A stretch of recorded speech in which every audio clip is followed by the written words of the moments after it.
Welcome to Mechanical Advantage Garage. I'm Kerry, and today I brought a bucket of parts for my GTO, quite literally. So we're growing enough subscribers here that it's time for me to give a little recap of this project.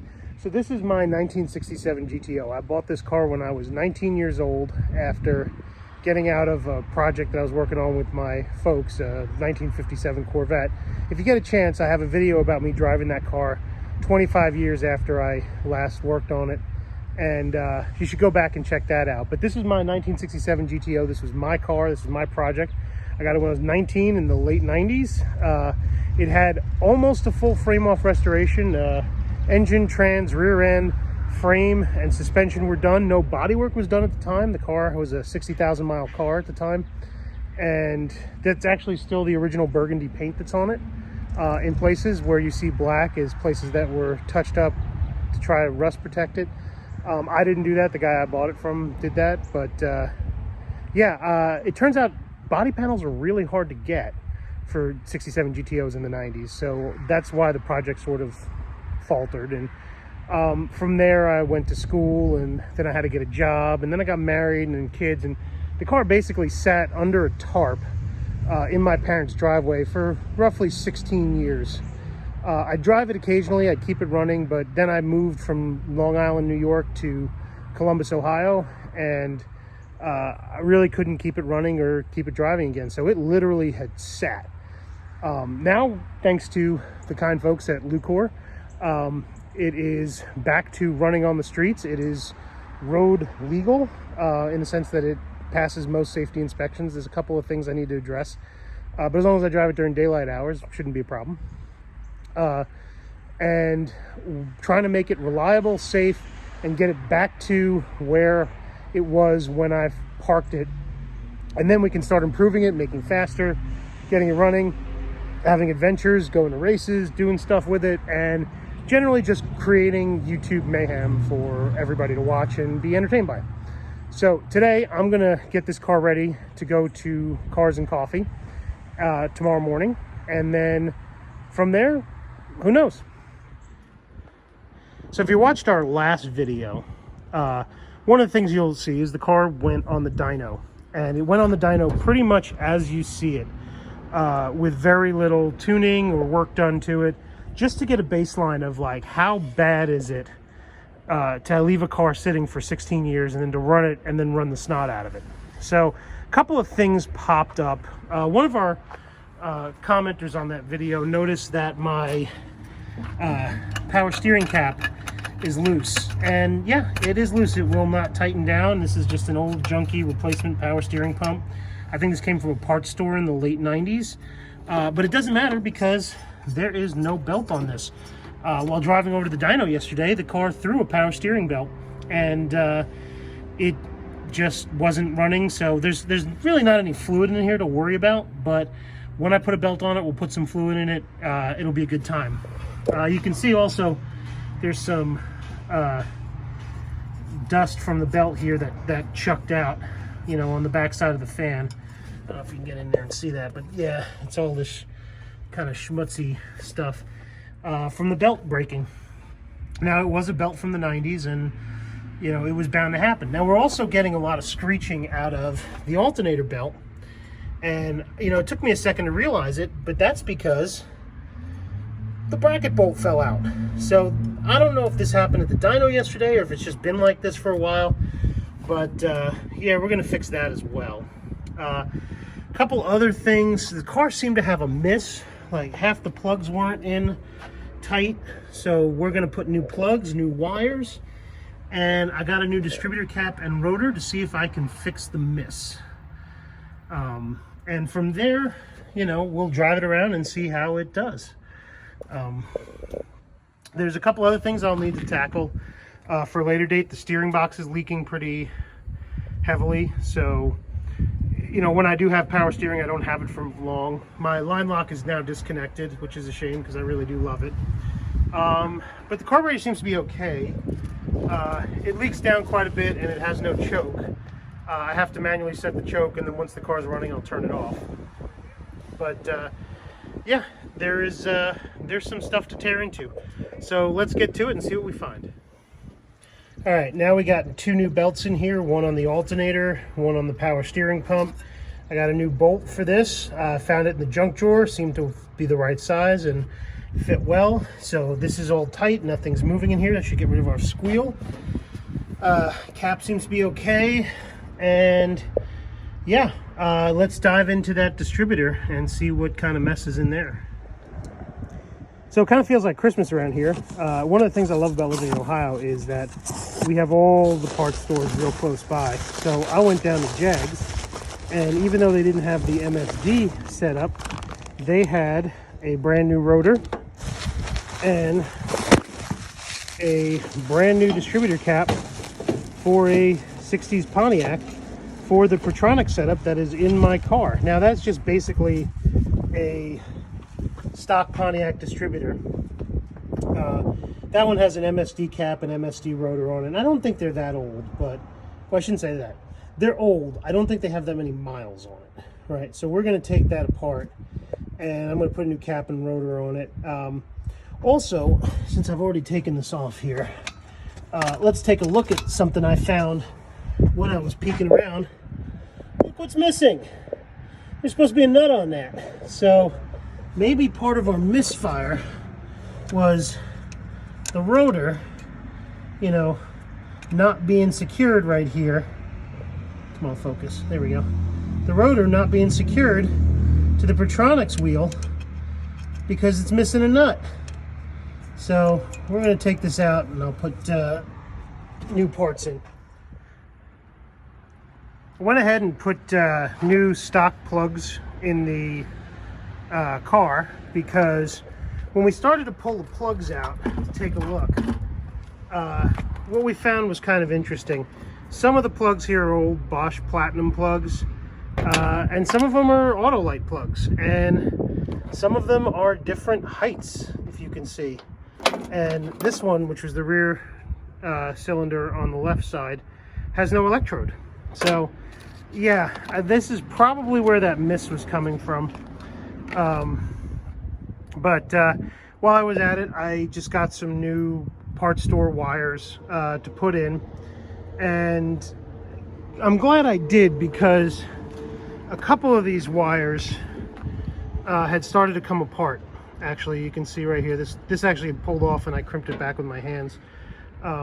This one too was starting to loosen up. So yeah, the terminals in these were not great. So I'm hoping that it eliminates the misfire, and I'm guessing by, let's see if how quickly it turns over. Oh, look at that. Sounds smoother already. It's not even warmed up. That was a cold start.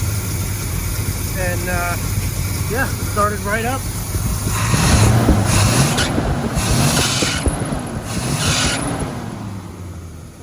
Still a little bit of belt squeal.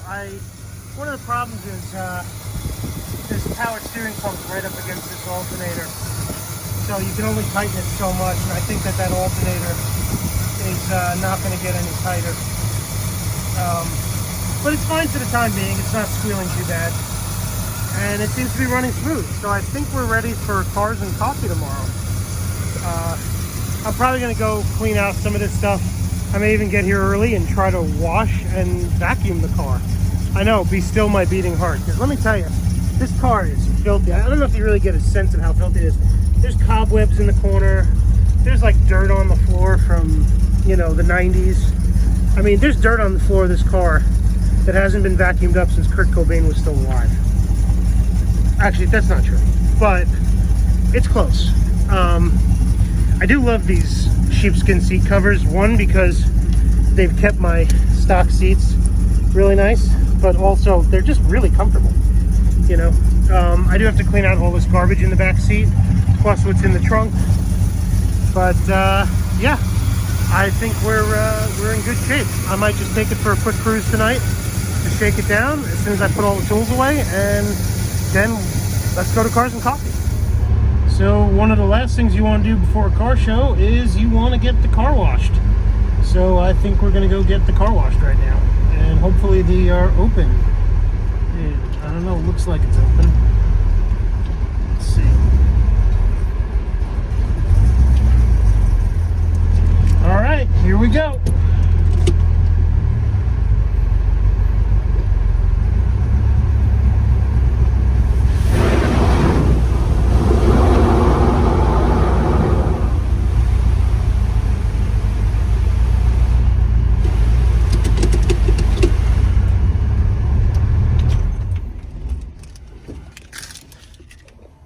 So I imagine this is going to be kind of fun. Yeah, I don't really know how watertight this car really is, so but I figure we might as well blow some of the dust off of it right now with and all the dirt and the ugliness. And there's a touchless car wash by not that far from Lucor, so it actually works out pretty well. I get to take all the nastiness off this car for a little bit before we go to Cars and Coffee, and yeah. This is, I think, the first wash this car has had since 2007, right? It's a long time. And actually, this car used to be kind of shiny. Like, I did polish it at one point. Not well, just to make it, like, not so dirtbag looking. Because, you know, it wasn't always popular to drive really ratty cars. But now it's kind of in vogue. Like, mechanically works great, looks ratty as heck, and pulled out of a yard. And this car definitely is pulled out of a yard, because I pulled it out of a yard that I abandoned it in, a driveway, 16 years ago, or however long years ago. So yeah, it's kind of hot in here though. I gotta tell you, I'm sweating to death. But yeah, I even paid for the premium wash, wax and everything. So she's gonna get good treatment right now. But still not gonna clean the inside. I mean, I'll probably vacuum it out, but we'll see how it goes. I'm kind of curious to see how ugly it gets. I don't know if you can see it behind me, but there's actual like soap dripping down the back window, and actually over here too. I don't know if you can see this, but yeah, that's soap coming in. But yeah, let's just enjoy the wash for a little bit.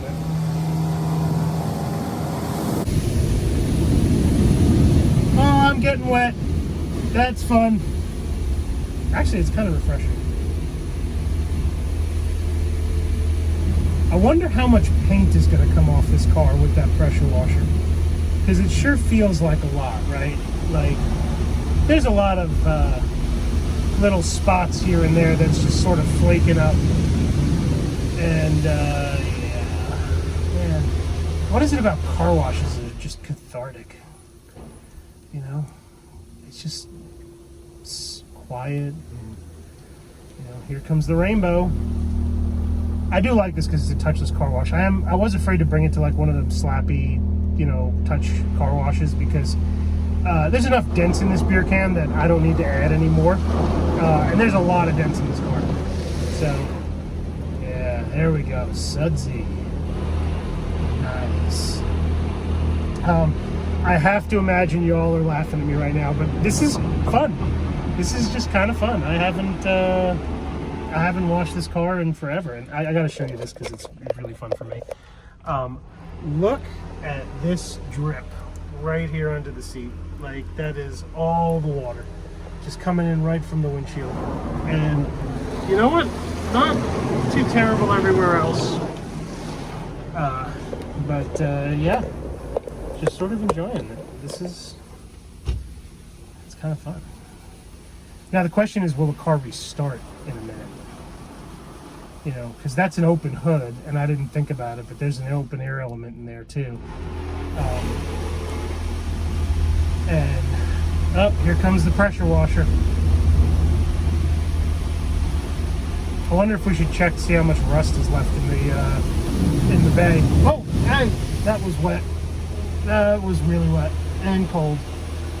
I had a shower today.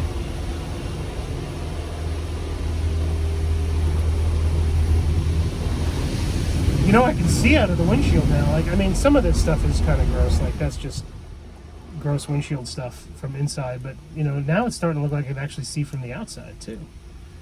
You know. Oh, it's getting real wet here. That passenger seat is soaked. Well, it's a good thing I don't have a passenger today. And here comes the wet again. Getting used to it now. You know, yeah. Just embrace the car wash. And we're ready. And it started. Huzzah! Alright, let's go get blown off.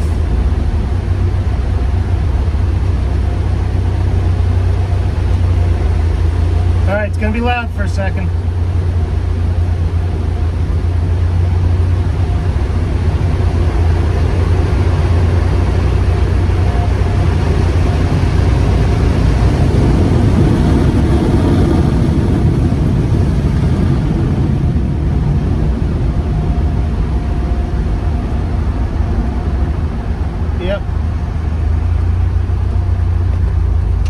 Hey, I told you the wipers worked.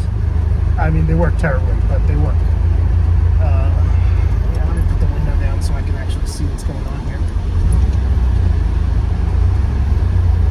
And let's go for a cruise and blow the rest of this water off. See, this is the enjoyment of the car right now. Just a nice cruise through Ohio countryside. You know, twilight. Letting that 4-barrel eat. And neat she is, man. Like, you can hear her, man. She just throats up. There's no more miss.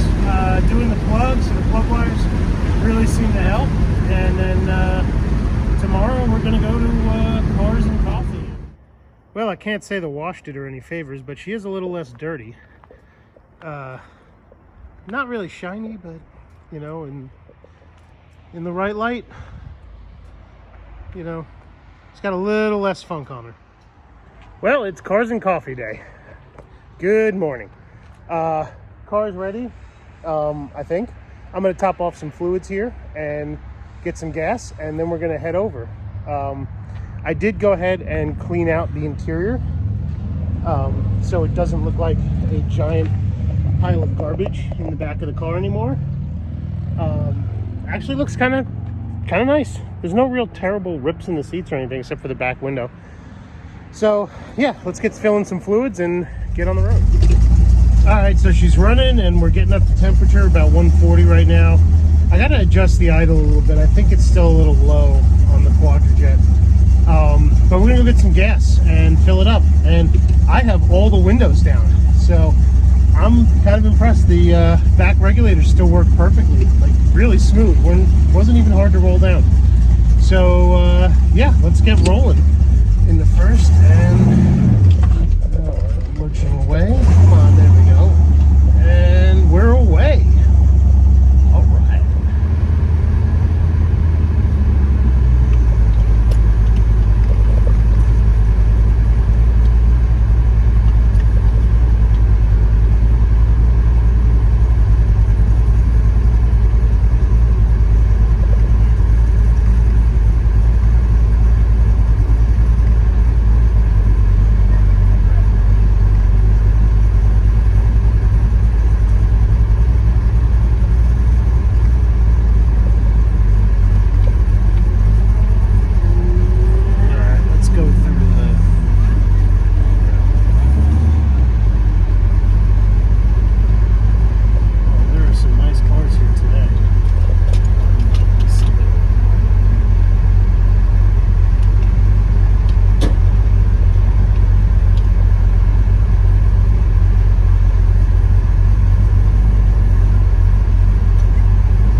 Morning. How you doing? Good.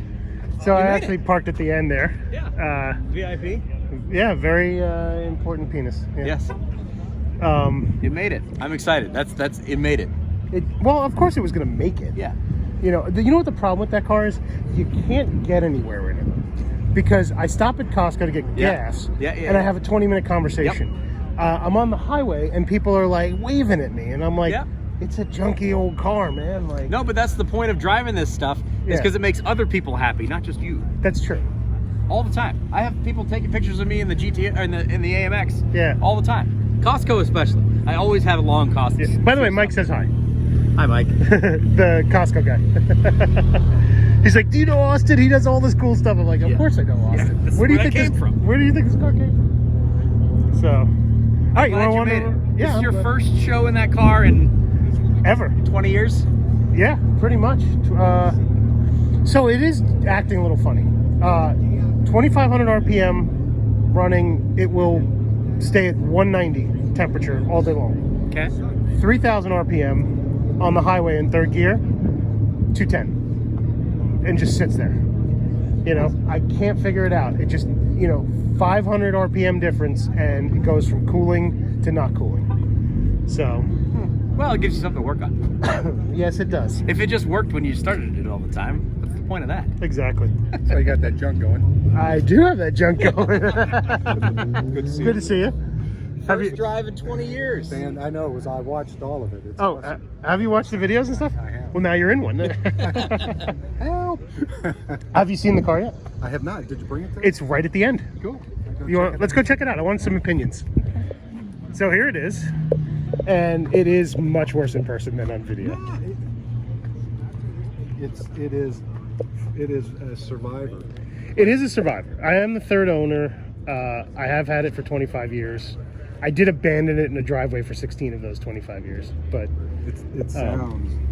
the sound. You heard it coming in? Oh yeah. Yeah, that's the great part about it. So we put it on the dyno on Thursday, Oh yeah. and I was expecting it to have let all the horsepower out, but even with a miss and the entire left side spark plug bank loose, it still made 250 at the wheels. That's impressive. Isn't it? That is impressive. It so is. with everything dialed in and tight, it should be, Well, in 2005, when everything was fresh, it made 350.2 at the wheels. Oh, 350. At the wheels, yeah. So it did let about 100 of the horsepower out, but what a pretty RX-7, and it's still rotary powered too. And it's on air ride, and man, this is just a gorgeous looking car. Shining.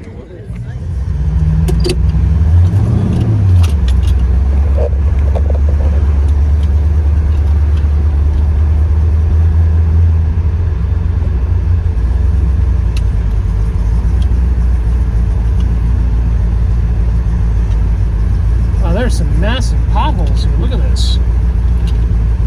That AMX would fall right into one.